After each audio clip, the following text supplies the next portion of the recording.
What's up, everyone? Welcome back to the Startup Storybook podcast. I'm Daniel Pierce, here with my friends Turner Ray and Wes Orr, and we have a very, very special guest today, a good friend of ours. His name's Josh. What's up, guys?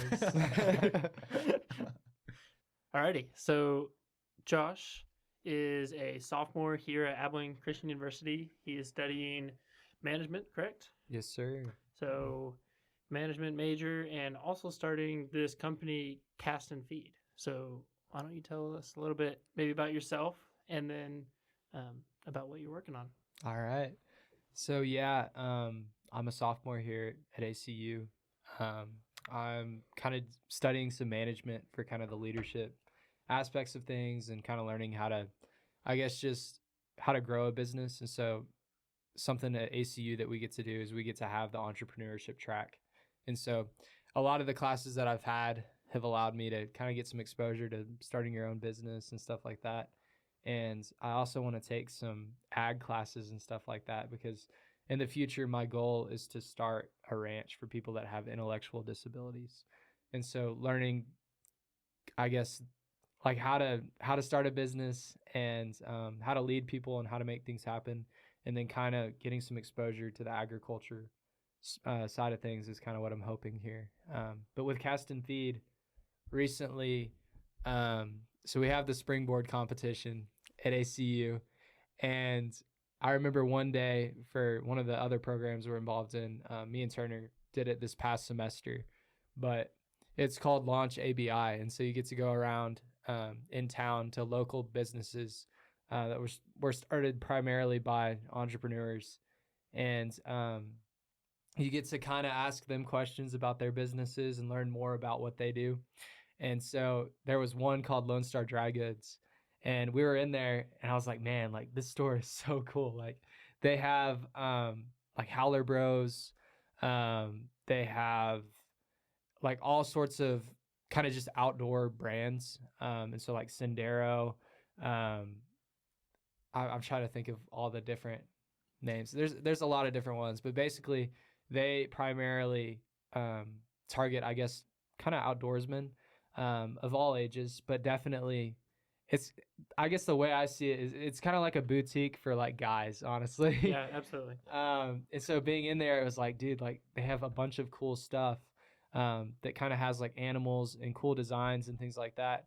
And something that I have definitely got into the past few years is just like hunting and fishing and camping. So all this stuff is like right up my alley.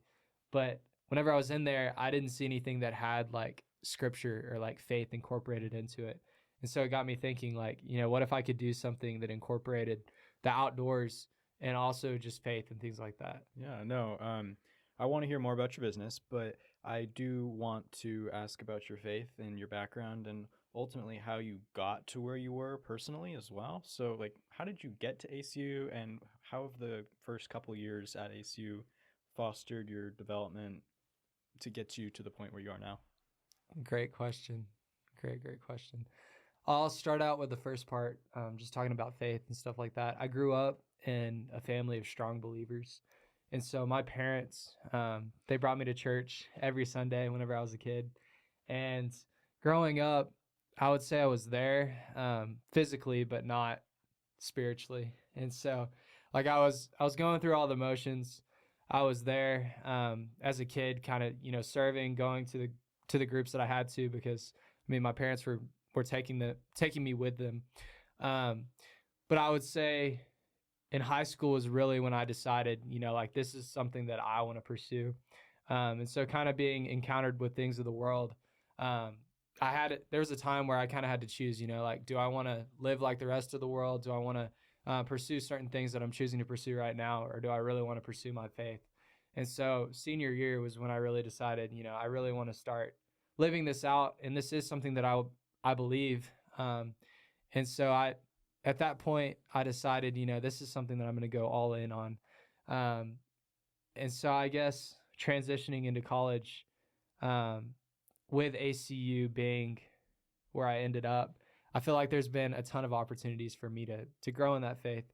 But the second part of your question was like, how did I get to ACU? So I guess, yeah, well, once you're at ACU, how have the years been here contributed to where you are now?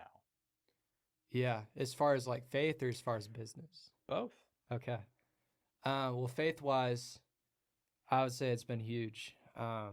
Getting involved with just community. There have been a couple different church communities that I've gone to, and also just different organizations on campus. Daniel and Hawk actually, started Pi Kappa, which is kind of a frat on campus that has a lot of guys that really are trying to pursue their faith. And so being involved with a little bit of the startup of that and getting to hang out with them, and just like-minded guys, like Turner and Wes and lots of other guys, that are really trying to pursue their faith. And so I think being surrounded by like-minded people, and I guess in the business environment too, of like people who aren't just trying to make a profit or make a buck, but are actually trying to do good for the world and trying to glorify God. And so I feel like I've kind of been able to grow through both, just like church and kind of that community, but also just like the business school here. Yeah, great. Absolutely. And kind of going back to what you were talking about with going to see Lone Star and kind of these first couple years at ACU, how have those kind of accumulated together and led you to actually start this business? Because I know I've been talking to you for this about oh my gosh, talking to you about this for a little bit. Yeah. And you almost didn't do the springboard competition, and there was a little bit of hesitations there, but you jumped in. So what was kind of the mentality switch for you that led you to actually start doing this? For sure. Yeah, I think my biggest thing that was holding me back was I wanted to have a great idea. And kind of like I mentioned earlier, with my ranch idea, that's not something that I could start with like the springboard money. And so I didn't think that was something that I could do right now. But basically so I am in the process of paying for my own school. And so with the springboard competition, it was like, this is $5,000 free dollars that I could apply for. And also I kind of heard a rumor got out that, not a lot of people were applying for it. And so with springboard, I feel like so many people are intimidated by that 5,000 or that 25,000 that they just don't even come up with a pitch. And so I was kind of in the same boat. And then I realized, what do I have to lose if I don't get this money? And so I think my mindset going into it was like, I get this experience, I get to try something out, and I also have the potential to get $5,000. And so I ended up getting the money. And at the time, I kind of had a partner that I was hoping to do it with, but she ended up kind of getting busy, and I think it was just really something that I wanted to pursue. And so I ended up kind of just taking over the business. But that was kind of how I got into it. And I love multiple things about that. For everyone listening, if you're a college student that is unsure about starting a business, Josh here is a great example of how first just a simple idea of being in a shop that you like the things that are being sold there. Josh is a very outdoorsy guy. The products at Lone Star fit him awesome, but the missing part for him was that faith tie. And so that was something just in everyday life that Josh saw and is obviously taking into your business. So I think that's something that for college students, look for things around in your life that are just things that happen to you daily. And that is the easiest way for you to get into entrepreneurship. And then we're so fortunate here at ACU that we have this amazing pitch competition where we can win $5,000, $10,000, $25,000 to start a business, essentially risk-free, not using our own money. And so, again, if you're in a similar place where you're at a university and there's opportunities to do this, totally go for it. I feel like you definitely would have felt like you missed out a little bit had you not done it. For sure. That's a great point. Just take advantage of it, especially these 4 years, later in life, it's going to be your own money. Yeah, you're going to have kids. It's going to be hard. It's going to be angel investors who actually care. Well, not that, university, pitch competitions, not that the judges don't care, but it's higher stakes. You have more to lose. as an adult. Absolutely. Yeah. And so, Josh, I'm curious now. You've had Cast and Feed for the better part of the year. Where are you now, and what's your goal moving forward? Yeah, so I am kind of in the spot right now where I've gotten the business running, which honestly, I mean, getting the business, just like starting and doing the first step is the hardest part. And so once I kind of, went and set up the DBA, which is, doing business as, I decided to kind of use it as a sole proprietorship right now. Down the road, I may make it an LLC or something like that. But, setting up the DBA, setting up the EIN, just kind of the hoops that you have to jump through to get it started the right way.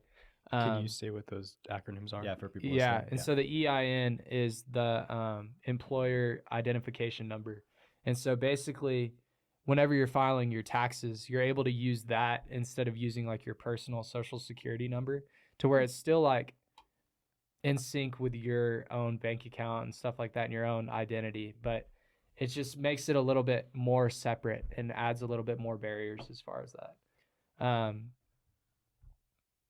And so with that, I guess just setting those things up and also getting registered, to like take taxes, like just kind of the things that like you don't think about. And those for me were kind of hard because like I'm a very like I think in the clouds type of person. Like, I'm just thinking, oh, how can I really get this business big? But thinking about like, oh, like how do I take the taxes, things like that, it's like, man, I could care less, And so I think getting those things done and like kind of getting the first shirts made, reaching out to the graphic designer, getting everything just to where I can actually start doing the business, has freed me up to kind of just start doing it. And those things were kind of hard, but I think I was making them out to be a lot more difficult than they actually are. And so I think the good thing about, ACU and the entrepreneurship program, and people like Turner is like, you can go to them and you can ask them questions. If there's something that you don't know, people want to help you out and people are going through the same thing. So I think being in like community with other entrepreneurs is like super helpful as well. Absolutely. That's why we're doing this podcast. Yeah. Yeah. I think that's a good transition into my next question for you.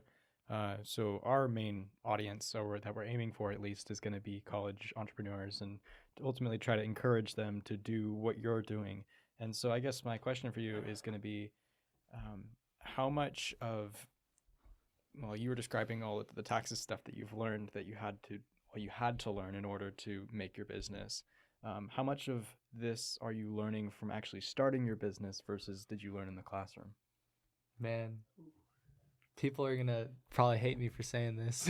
And this is something I'm kind of praying through and working through right now is like, I think college has a lot to offer.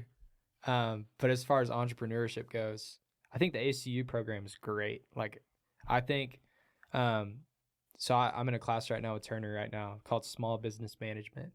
So we get to learn how to set up like an LLC, how to set up, how to do your own taxes, how to do like just practical things in life, to like get your business going, and also just like things that you don't learn in high school or college. And so classes like that, I feel like are super helpful. But as far as kind of the other classes I've taken, I feel like there's bits and pieces that you take out of them.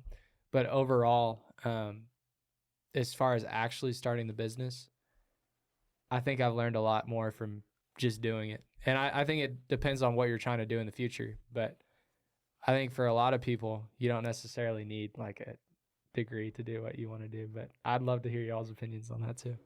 I'm just thinking of a Daniel Pierce quote that I've heard. You're smiling. What are you smiling about? Dude, I have in my mind, like, I feel like you would say something profound about how, like, experience is worth more than, like, actually doing it is worth more than just kind of hearing about the theory. Yeah, you've been silent. It's all about getting the reps in. It's all about being in the arena. There we go. That's Yes. why I was smiling. Yes. That's what Yeah. we're looking The for. man in the arena. I also want to add too, like, I think there's some people in entrepreneurship programs who like kind of just like go through the motions, right? Like you go to the class, it's like, okay, I'll make up kind of the idea that I have to do to like, get this done, get the A in the class or whatever. But like if that's your mindset going into it, you're not going to get anything out of it. But if you're trying to like actually learn, trying to actually like grow a business or start a business, like I think there's no better way to do that than like through an entrepreneurship program like this, where there's people who want to invest in you and want to see you succeed. But if you're just gonna like going to the classes just to like say you took the classes, then you're kind of just wasting your time, I would say. I agree. I think like the education like aspect is like super essential, but it's pointless if you don't actually put it into action and actually execute, you know? And I think that's another thing that like a lot of university entrepreneurship programs could improve on. And it's the actual like execution and like follow through of, you know, your ideas. Cause there's so much emphasis on like on ideas, you know, how do you come up with ideas, you know, business ideas, things like that. And people love doing that because it's fun. But like the hardest part is taking the first step in the execution. And I wish like maybe in the future, I don't know. I think if there's like some system that would help students take the first step and like something that would help them take the first step in university programs, that would help a lot. That would help a lot of students out. It's probably Springboard. Yeah. Definitely. And I kind of have a thought about this because I know Daniel and I, we've talked about this a little bit. We have. I'm curious what y'all think. I believe that the reason people don't want to take that first step isn't like they don't have the training or like I don't feel like that's something that can be taught. I feel like that's a mindset. And like there's going to be people who are going to do it, and there's going to be people who maybe just aren't in the correct mindset to maybe take that first step. What do y'all think? Yeah, no, that makes a lot of sense to me for sure. I think it's a way of conditioning your brain in a way of thinking, and I think that's funny because Daniel was talking about ideas and teaching people to think and be creative with the way that they come up with those ideas. And I remember from like I took one entrepreneurship class before I dropped the certificate that I was doing, and well, I think the biggest challenge for me was when they'd say, "Oh, just start brainstorming," and I'd be like, "Brainstorm what? Brainstorm like," and I just freeze. And I hadn't had any actual exposure to generating creative ideas, and so I wouldn't know what to do. And then I'd look around, and everyone else would just be like, "Oh, this is," and I'm like, "Where is that coming from?"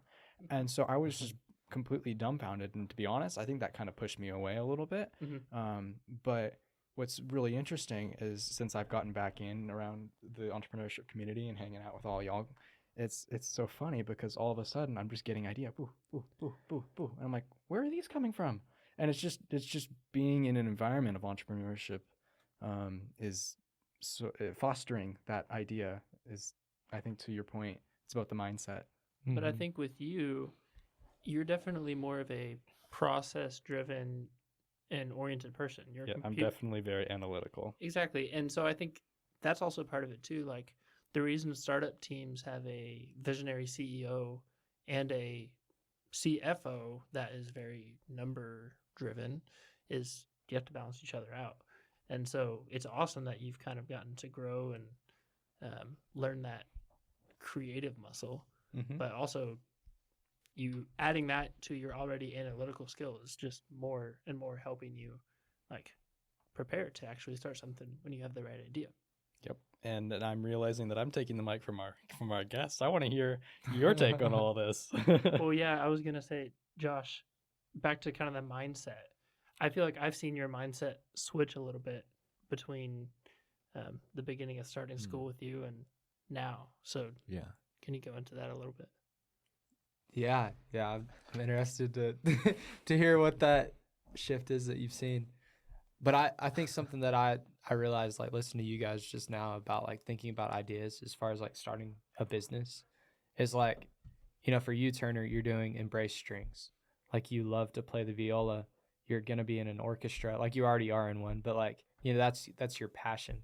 For me, like I love being in the outdoors. I love doing ministry. Like those are two things that like I love doing. And so like through those different things, you get to see like, you know, this is something that is not being done. This is a problem that I'm having with whatever it is that I love to do.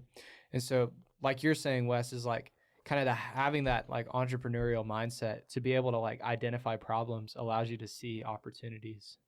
And a lot of times like it's right in front of your face, you know, like if you love doing something, there's always a problem that would make whatever you're doing better.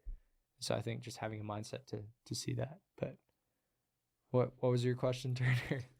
Well, I think especially since you've done a couple of pop-ups and gotten some sales, and you've gotten the excitement of serving customers and seeing your idea and the things you've worked on come to fruition. Mm-hmm. I've seen almost like a look in your eye, like oh, this is awesome. Whatever that is, I want more of that. Yeah.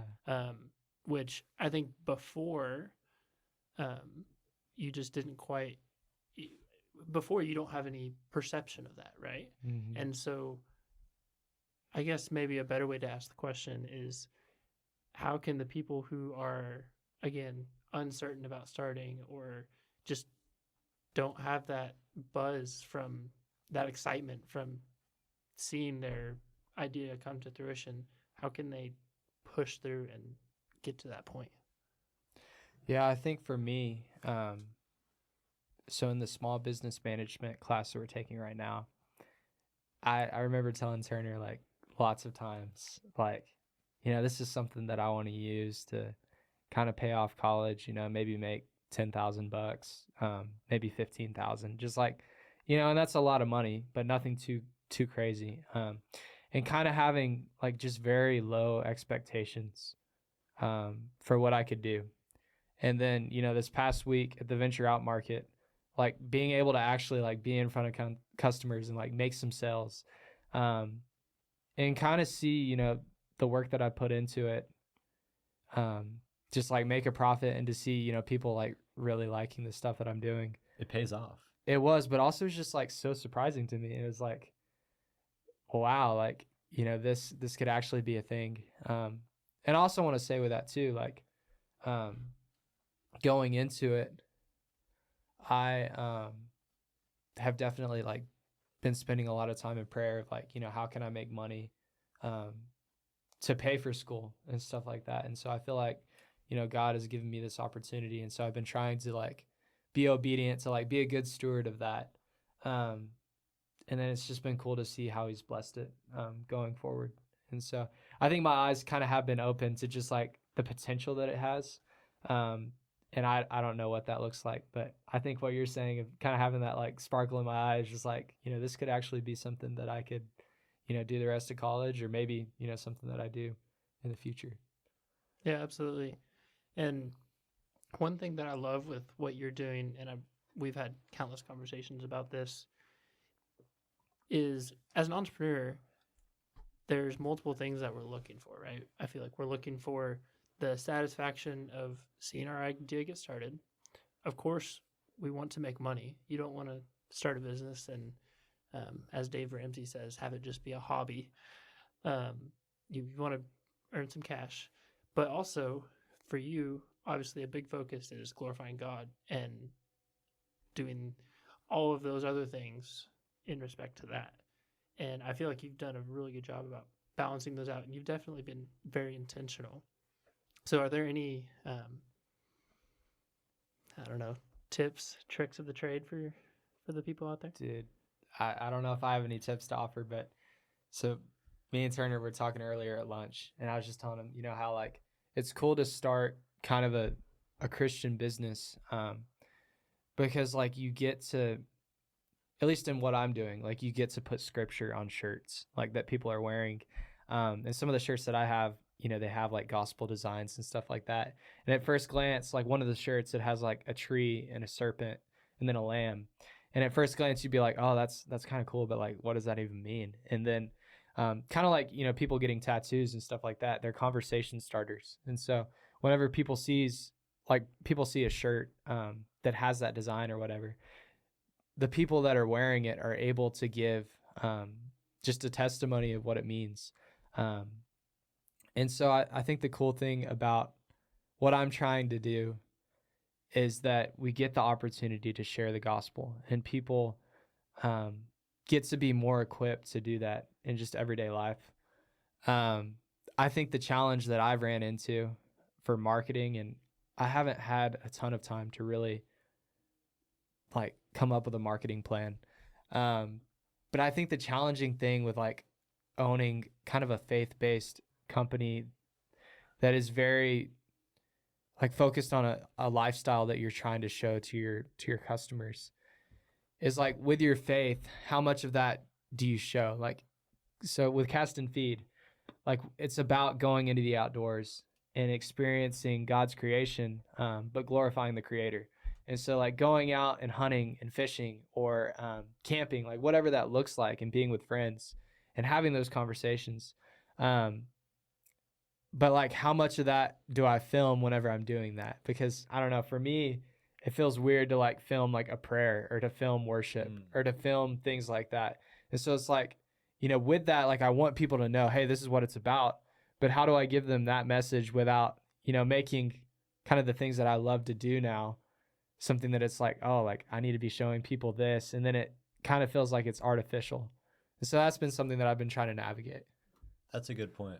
Like, do you think the fact that it's a faith-based brand, you think that could turn some people away, you think? I think so. Are you okay with that? I mean, I think with anything, like if you want to do something really well, you have to focus on like who your customer is, and you have to stay true to yourself. And so for me, it's like with this company, you know, there's a lot of outdoor brands out there that are doing really well, and you know that I love to wear, and that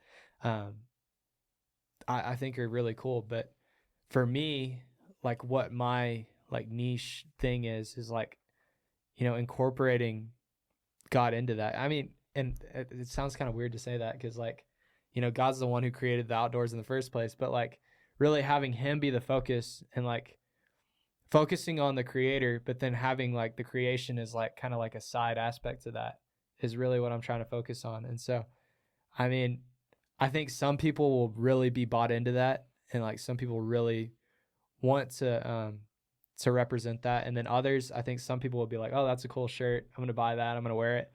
And then there may be some people that are like, oh, like what y'all are doing is crazy or whatever. But has anyone said that? No. No. Well, actually, Really? this is kind of crazy. So my brother, I gave him my Instagram login earlier for Cast and Feed. Say he's stupid or something? No, no, he's not that mean. But I was just like, you know, can you post some pictures and stuff for us? Because we went out to the lake the other night and we were doing some worship.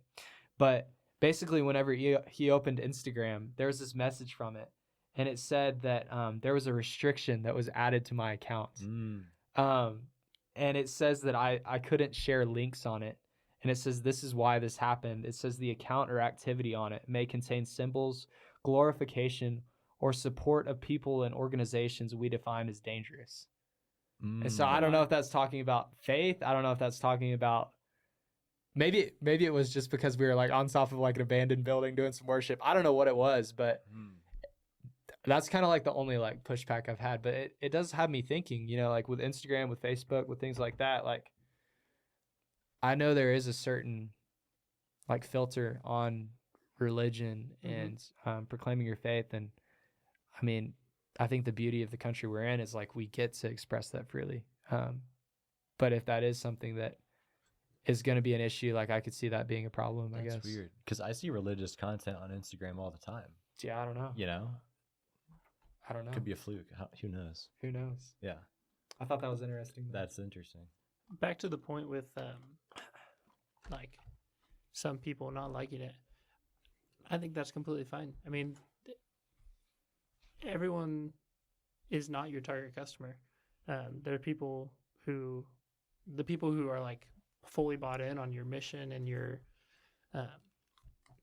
values. Those are your like bread and butter customers. The people who love the shirts, they find it awesome. They probably might not be back. And the people who don't like them, okay, that's fine. But I think that's another thing that is sometimes a little bit of a turnoff for people who are thinking about starting something. I mean, some people think, oh, this is too niche, or there's not enough people out there who like it. I think not that outdoor Christian apparel is a small market, but it's certainly not everybody. But I think, again, you're another example of if there's a niche, there's people who are going to buy it. So, and I think it can be like a great introduction for people to like faith, you know, and to Christianity. a lot of people are more likely to buy a cool looking shirt that says Cast and Feed and has like a Bible verse on the back than a 3-inch thick King James Bible. You know what I mean?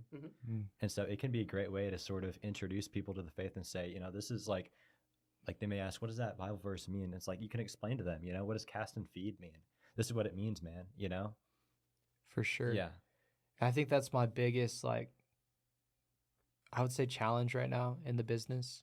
And like when thinking about like the marketing plan is like thinking about how do I show people what this brand is about? And like, how do I present that to people? Because I think as far as like a clothing brand, like the lifestyle is so huge in selling things. Like people buy into the lifestyle behind something. Like if you think about, I'm not sure what outdoor brands y'all are familiar with, but like, I mean, let's say Nike, for example. Like with Nike, it's like, we have like the best athletes wearing our stuff. They perform well, they do this. And so people are willing to spend like $150 on a basketball shoe because they know with Nike, like, this is a brand that is going to create a good quality product, but also like just the association with the people that wear it is something they want to be a part of. And so I feel like with Cast and Feed, what I'm trying to figure out is like, how do I show people what casting and feeding means? And that's not something that I've gone into, so I should probably explain that. But cast stands for fishing for men, and that comes from Matthew 4:19. Whenever Peter and Andrew are fishing, because that was their profession at the time, but Jesus told them to pick up their nets and to follow him and to go and fish for people and not just be fishing for fish. And then later on in John 21:17, this was after Peter had denied Jesus 3 times, like denied knowing him. And after, Jesus had died and was resurrected, Peter was with him, and Jesus had asked him, Peter, do you love me? And Peter said, yes, Lord, I do. And then Jesus asked him 2 more times. And Peter continued to say, like, yes, Lord, I do. And then Jesus kept telling him, feed my lambs, feed my sheep. And so what that means is not just going out and sharing the gospel, but like truly discipling people. And I mean, I just feel like, with a lot of churches now, a lot of camps, a lot of organizations, it's all about like, how can we get as many people as possible to accept Christ? And then how can we write this down? Like, oh, we shared the gospel with this many people. We had this many people that were saved. And then it's kind of like, oh, well, they're saved. That's cool. Let's just kind of leave them. Let's go to the next group of people. And I don't think that's how Jesus was. Like he didn't just go to his disciples and he was like, let me share the gospel with you. Oh, you believe in me? Okay, I'm just going to go to some other people. Like he did go around, but like he discipled people. He helped them to grow in their faith. He showed them what it looked like to live their life like him. And so that's what it's about. It's not just like, this is kind of an analogy that I've thought of, but with fishing, like there's catch and release, right? Like you catch a fish, you reel it in, and then you throw it back in the water. And so I don't think the gospel is like that. Like you don't just like share the gospel with somebody and you're like, okay, you accepted Christ now, go live like the rest of the world. Like that's not how it's supposed to be. You're supposed to nurture that person to help them grow in their faith. And so that's kind of what Cast and Feed is about. But Yeah, the analogy just breaks down a little bit yeah. after you think about what you do with the fish. Yeah. I hadn't thought about That it. is true. But I mean, Josh, just hearing you talk about this, every time that you explain or tell me something new you're thinking about and your passion behind it, I think your best marketing plan is that. You getting on video, talking about it. Whenever we go out, I mean, just this last weekend, Wes organized kind of like a just hangout out at the lake, went and grilled. We did a little bit of worship at the end. Mm-hmm. And I mean, I think if there was a little camera going there, I don't think there's anything unnatural about it. And knowing you, it would never be like an extremely forced, like, okay, we're going to make sure everyone's sitting in the right spot and catch the right angles. Like, I don't think that would happen. And I don't think that would necessarily take away from the true purpose of the moment, glorifying God. But honestly, like you said about building that community of outdoor Western faithful people, Mm-hmm. I think doing what you just did is the way you do that. For sure, man. For sure. I agree. Yeah. Like, I think the marketing plan is you, you know? I think you just being you. Yes, exactly. Yeah. Well, thank y'all for saying that. I have been trying to figure out like kind of some partnership stuff too. Because my brothers, like, you know, this is something they're really bought into. And I think it'd be fun to kind of run the business with them. Then I have a friend named Ford, and he's just very business minded and kind of has a similar mission. And so I think it could be fun to partner with them. But I'm kind of in negotiations right now and just talks of seeing what that would look like. But I wanted to bring up a story. Shoot. So this is something that This is the Startup Storybook podcast. yeah. Come on. So this isn't like business stuff, okay? But this is so I went camping one time with Daniel, and then a couple other guys. So me, Daniel, Dom. I think you were at this camping trip, right? So we were like doing worship at probably like 1 o'clock in the yeah. morning, 2 o'clock in the morning. Oh, that's a good story. Come on. And so we were out there, and you know I was strumming the guitar, and then we had Dom on the cajon, and we were just having a great time, just playing worship songs. JC, he's one of our friends. He does like a cappella and stuff like that. And he was singing with us. But we were having a good time, and then we see this park ranger pull up, and we're like, "What the heck? Like, what's going on? Like, I was scared. are we gonna get in trouble? were Like, busted. what's going on?" The park ranger came to us, and he was like, "Hey guys, like, you know, y'all are kind of being too loud. We're supposed to have quiet hours. I think it's at like 10 o'clock It or was something." like 2 in the morning. Yeah. And it was 2 Yeah, in the it was 2 in the morning. morning. We're like, "Oh shoot, Yeah. I'm so sorry." But he was like, "You know, y'all are fine. Like, nothing's gonna happen." But he was just saying, you know, a lot of times we have to break up people who are drinking or being crazy or smoking and stuff like that. He was like, seeing what y'all are doing tonight, like, made my night. And that was just a cool thing to just see, kind of what we were doing together and kind of the impact that had on people. So Well, again, I think that story is testimony to you as a person. And I mean, I couldn't think of a better business and brand for you to be starting than Cast and Feed.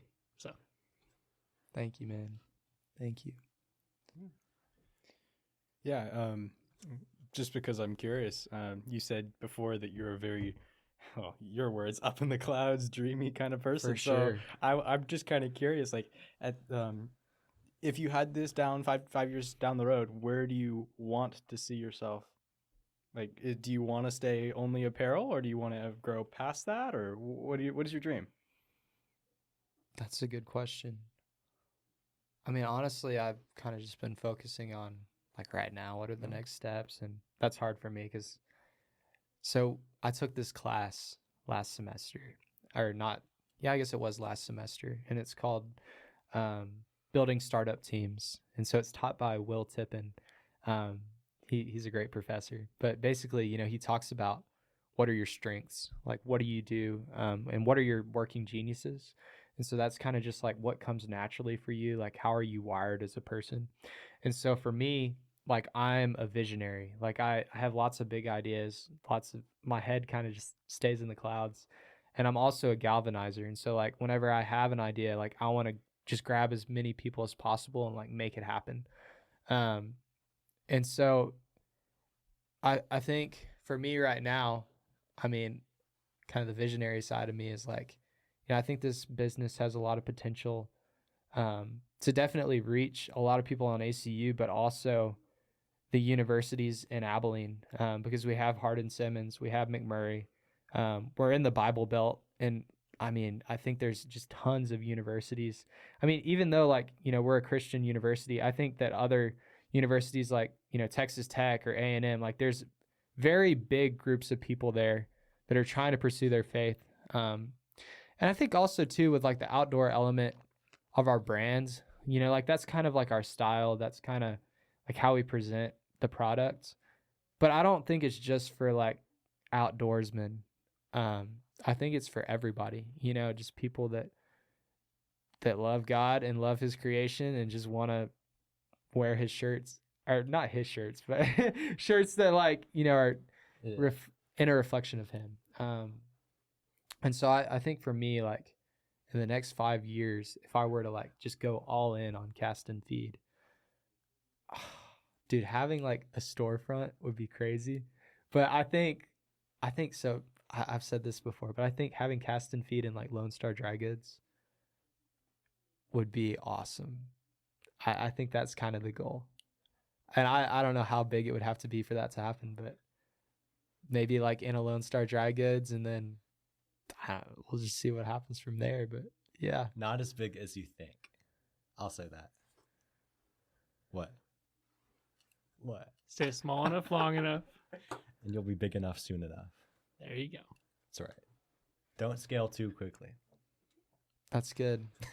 But you can totally get there. Yeah. I mean, just in the past 6 months, it's gone from absolutely nothing, just a thought in the clouds, Yeah. to where you are now. So I love that question, because we'll have to add that to the repertoire, because that's totally, you just never know what happens Mhm. in 5 years.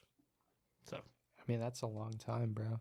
absolutely. I think right now what I'm trying to figure out is like, like where do I allocate the most time? Because like as a college student, it's like, you have, let's say 15 hours per semester. So you have those classes, you have time that you're putting into them outside of class. And then, if you're involved in other extracurricular activities, there goes your time. If you're involved at church, there goes your time. There's just so many different things that demand your time. And so I think the hardest part as like entrepreneurs who are in school is like we have so little time to put into it. And so I think that's that's through talking to like other entrepreneurs, that's the hardest part, is like, I really want to grow this. I see a lot of potential in it, but it's like, how do I have the time to do it? So how do you make the time? For me right now, I mean, the beauty of cast and feed is like, it's just natural. I mean, I've kind of just like, as far as marketing goes, I've just been talking to people about it, like y'all have been saying. And I want to build more of like a social media presence and stuff like that. But I think for me, so I'm also a camp director. So I'll be doing that this summer. And so like, with that job, I'm teaching boys about the outdoors and about the creator of the outdoors. And so like all the things that I do, I'm an RA as well. And so like, learning how to invest in people, disciple people, and just like all the things that I'm involved in, I feel like overlap so much that I'm able to manage them.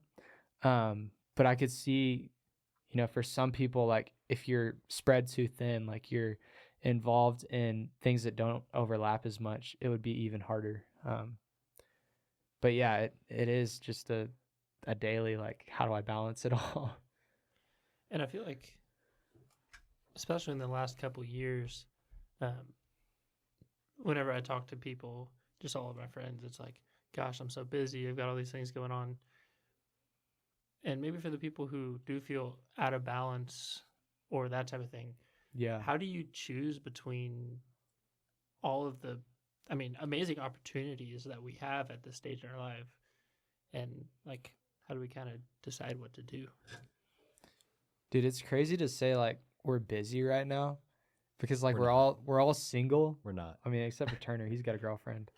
Shout out. Yeah. Yeah. A Kimmy. But Is she listening? she might She's be. listening. She Yeah, may she's be. listening. But like we're all single or dating somebody. We're not married. We don't have kids. We aren't working a full-time job. Like, we're busy, but like we're gonna be busy the rest of our lives. And so like, I guess kind of what I've been realizing too is with entrepreneurship, like if we want to start something, the time is kind of now. Yeah. Like we can always say, once I have more money, once I have more experience, once I'm not as busy, which I think right now, like we have the most time we'll ever have. Well, we always have the same amount of time, just we'll have more commitments down the road. But like I feel like right now is the ideal time. Like if you really want to start something, like go make it happen, go do it. And through ACU, like there's so many people that want to see you succeed. So I think taking advantage of that is kind of what we're all trying to do right now. And that applies to college students, but also like anyone, you know? Exactly. Like now is the time, you know, like the best time to plant a tree was 30 years ago, but the second best time is now, you know? The best time to start a business was back in 1980, but the second best time is now. It doesn't matter if you're in college or not, you know? Yep. Yeah. Yep. We have a limited time here on earth, you know? And I think the last thing any of us want to have when we're 95 on our deathbed are regrets, you know? Regretting we didn't do that cool thing when we were 20 years old. Yeah, absolutely. And I think that's what I have been realizing about like priorities. Because like for the rest of our lives, we're going to have 24 hours in a day. That's never going to change. You know, there's 7 days in a week. There's 28 days in a month. Like those things don't change. Like we always have the same amount of time. But learning like, you know, what is most important, like what matters to me the most. Is I feel like what we're really figuring out right now. And I think for me, like as far as faith and stuff like that, like I think I've learned if that is the most important thing, like prioritizing that sometimes over business.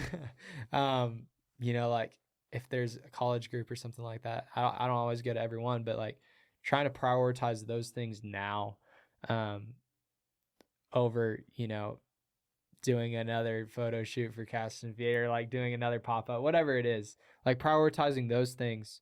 Because I know later down the road too, whenever we have families, whenever we have church obligations, whenever we have other things, it's going to be even harder to say no to business. So I think obviously I'm not down the road now, but I think kind of setting those boundaries has been something that I've been learning. Yeah, no, definitely. I mean, you talking all about this definitely reminds me of something that I've been hearing recently in chapel and around chapel on campus. Because, I mean, at ACU, I mean, it seems like chapel, well, in any environment where you have to have a point structure to try to, like, where they incentivize it, it's really easy to see it as something you just have to do.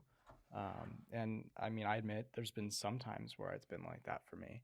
But it's just also realizing that what they're providing us is not just a fancy talk or just to sit in Moody Chapel and do homework. Like that's not the reason that they give that opportunity to us. It's so that we can have a chance to stop from the real world. And it's like that is an action. It's an intentional step that we have to make so that we can do this the rest of our lives. And it's not necessarily, as you were saying, we're going to have the same amount of time no matter what.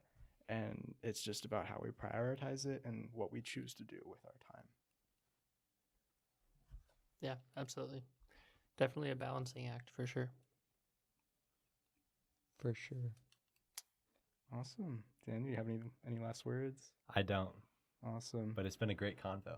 Yeah. Yes, sir. And It has Great been. chat. Thank y'all for having me on. Yeah. Josh, if any of the people listening want to kind of maybe see your merch, maybe get something, where can they look? Castandfeed.com or Cast and Feed on Instagram. It's pretty cool that I could like just reserve the Cast and Feed. Absolutely. But yeah, Instagram and just online on the website is kind of where we are primarily right now. Yeah, definitely go give him a follow, and who knows, maybe you can get a shirt. Buy or a hat. shirt. Buy Yeah. a shirt. Maybe he'll give you some free merch. Maybe. Maybe. Little discount. Yeah. Ooh, fancy, Yeah. fancy. For sure. Go check out Josh Allaire at Cast and Feed, castandfeed.com, Cast and Feed on Instagram. Everywhere. Go buy some shirts. Connect with him. All that. And yeah, thanks for listening. Yep. It's been awesome. Peace. See you guys. See ya. That's the pod.